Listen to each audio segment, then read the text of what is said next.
All I could think of was, I bet his daddy can't whoop me. His daddy can't whoop me. We got a problem. We got a real problem, bro. Listen, I'm like, BJ, what's wrong with you? Why you acting like that, bro? Like, what's up? Bro, this man told me some kid called him a monkey, bro.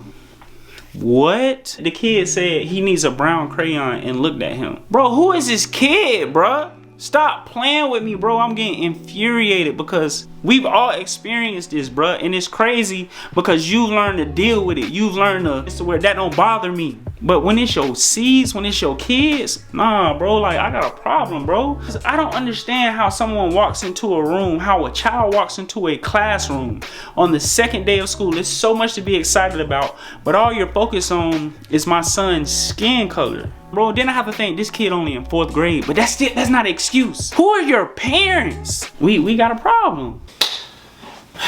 Alright, y'all. First of all, I'm BDavis, man. I appreciate y'all tuning in. Welcome back to the channel. Today, I want to talk about something like I usually don't talk about. I really don't even show this side of my life. But since I started showing this side of my life, I actually ran into a situation yesterday where I woke up this morning and I was like, you know what? Let me share this part of the fatherhood journey. This video is about bullying and racism in school and how to teach your kids to deal with it. So I picked the kids up from school. I always ask them how their day was.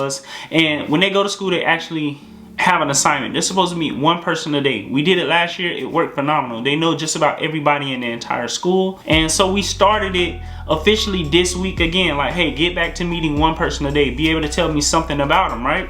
I noticed BJ really didn't want to give any details. It's like he was talking low. His head was kind of down. I'm like, what's going on with you, man? Like, what's up with you? Ooh, I know you. Stop acting like that. I know you by now. Bruh, stop. We're not doing this today. What is wrong? What happened? And he basically ends up telling me, like, there's a kid saying mean things to him. And I'm like, okay, what does that mean? And he's basically was like, we were sitting at the lunch table, and he said, hey guys, look, there's a monkey sitting at the table. What? What? And then he later on proceeds to tell me that this same kid said, hey, I need a brown crayon, and just stared at him. And so I asked him, I said, okay, so what did you do? He said he didn't tell the teacher. And I said, why didn't you tell the teacher? Basically, he was saying that because she's white, she's not going to take up for me. And bruh, that hurt me. Like, that bothered me. The fact that his brain conceptualized that, hey, she's like him and she's probably gonna side with him. So what I did was I texted his mom. I said, hey, BJ told me this. Because when it comes to interacting with teachers, I let her do that. Because 9 times out of 10, the teacher is a woman, right? I don't want to come off aggressive, abrasive. So I let her play the motherly role. Even though we're not together, I understand how to play my role and I'll play the backfield, but I know what's going on. CC me on all emails. He gets on she calls, right? And in the conversation, he says, I didn't tell dad this, but the kid also pushed me into the wall and hurt my finger. Oh my God. I'm livid at this point, because not only am I angry that another child felt like he can put his hands on my child and talk reckless to my child that I spent my time building up mentally for these things, right? I'm also reliving my own trauma, things that I've heard in school, names that I've heard people call me. And I think as black men and as black people, it hurts you to see your child going through the same plight that you've gone through, that you know all too well, and you realize, although times have changed, times have not changed. You realize that you can't fight these battles for them, because these are mental battles, they're spiritual battles, they're battles of self-esteem, they're battles of confidence, they're battles of reaffirming yourself to make sure you know you are who you are. And in that moment, when my child was saying these things on the phone to his mother, all I could think of was, I bet his daddy can't whoop me. And you know what? I'm not even gonna lie. I started telling my son that, I'm like, bruh, his daddy can't whoop me. I don't care what he say, bruh. I don't care what he says about you, bruh. He does not have dominion over your mind. He does not have dominion over your self-esteem. And his daddy can't whoop me. And that's all I understand. And I know that sounds crazy, but the anger that I felt, the rebellion that I felt, the revolution that I felt, that I'm tired of this, bruh. And I just continued to think on it. And so what his mom ended up emailing the teacher and sending her the message, right? The teacher did email us back, and she said that she would fix it immediately, right? And you know what? That eased my concern, but at the same time, no, you got to check but verify. I need to make sure it's taken care of, and then I need to follow up. So I plan to talk to him and have another conversation today, and I plan to have a very candid conversation to make sure I'm moving accordingly, to make sure I'm doing the best that I can to reaffirm my child, build him up, hold him up in times like this, because this is unfortunately the life of what it means to be a black man. The world trying to tear you down, and you're responsible for building yourself up. And one day I'm not gonna always be there to hold him up. So I gotta make sure in times like these, I'm giving him the tools to build himself up, to hold himself up, to reaffirm himself, to instill that confidence and that self-esteem, that breastplate of righteousness and courage. Because I really want to do right by my son. And I know it's other fathers out there that want to do right by their children that may not know. I can't necessarily teach him how to deal with this, how I would deal with this as a 30-something-year-old man and a dad. He's only a 4th grader. You know what I'm saying? There are certain concerns that he has that I'm not even thinking about, and I want to make sure that I'm addressing those. His mother said, don't let nobody put their hands on you. Put your hands on them. And I understand that. Stand up for yourself. But at the same time, we're also in a system that loves to label people, that loves to say, even though he did something wrong, y'all are not going to suffer the same consequences. So these are all battles.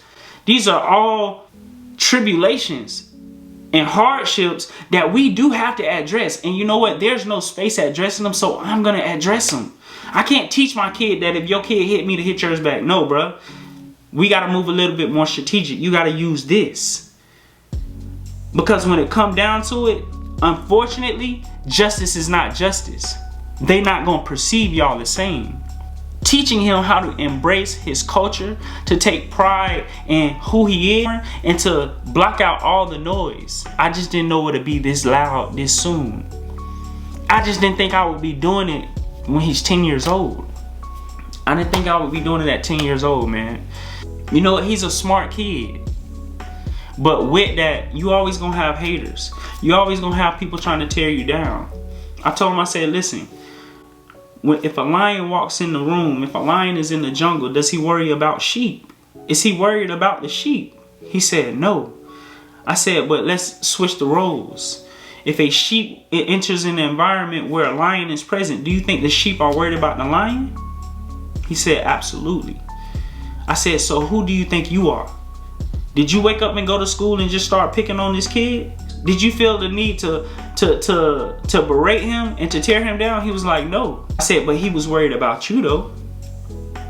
He on the 2nd day of school. He probably ain't even got all his school supplies. But for some reason, your presence bothers him. That sounds a lot like a sheep worried about a lion to me. So that should tell you who you are. That should tell you who you are. It's the 2nd day of school and he's already got his attention focused on you. That should tell you everything you need to know. And although I may understand that, it may take him a little more understanding. So my plan is to continue to have conversation with him, open dialogue, let him know that it is a safe space to confide in me, and that we're not just gonna hear it and send him back out into the world. Like, no, bro, what do you need? Do you need some extracurricular activities? Do you want to try a new sport? Do you want to do karate? Do you want to work? Do you want to go back to boxing because he used to box? Not even to fight somebody else, but to just gain the confidence of knowing how to defend yourself confidently. And that when you do speak intellectually, because some people, let me tell you something, when you use words to beat a man who is not a man of many words, they try to use these. They result to these out of frustration. They result to violence. And the fact, if I can instill him with the skills and the confidence to back his words up, with the ability to defend himself, I think just that alone will give him the confidence. Because when he was telling me about this, he wasn't confident. I could tell it had entered his spirit, bro. And that's what we can't happen, because that's what tears you down. You gotta let that stuff blow off of you. You gotta block it. You cannot internalize these things or they will bring you down. They will tear you down. And that's what I don't want to happen. Because the world is going to try to do that the rest of his life. And if you don't teach him now, guess what's going to happen the next time? Boom, boom, boom, boom. And before you know it, you subservient.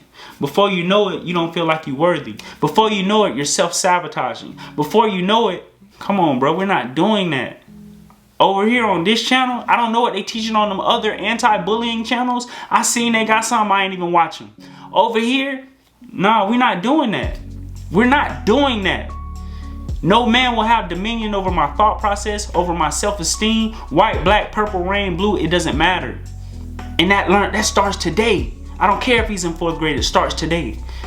And out here, you got to deal with reality. When your son go to school, they're dealing with reality. And if they still dealing with the same racism I dealt with 30 years ago, there's a problem. I'm teaching self-empowerment. I'm teaching stand up for yourself. I'm teaching be proud of your brown skin. I'm teaching you that you must be the lion if sheep are worried about you.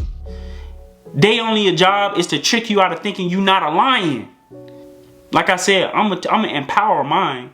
You teach yours what you want, but I'm going to empower mine. And if I'm wrong with that, so be it. It is what it is. It is what it is.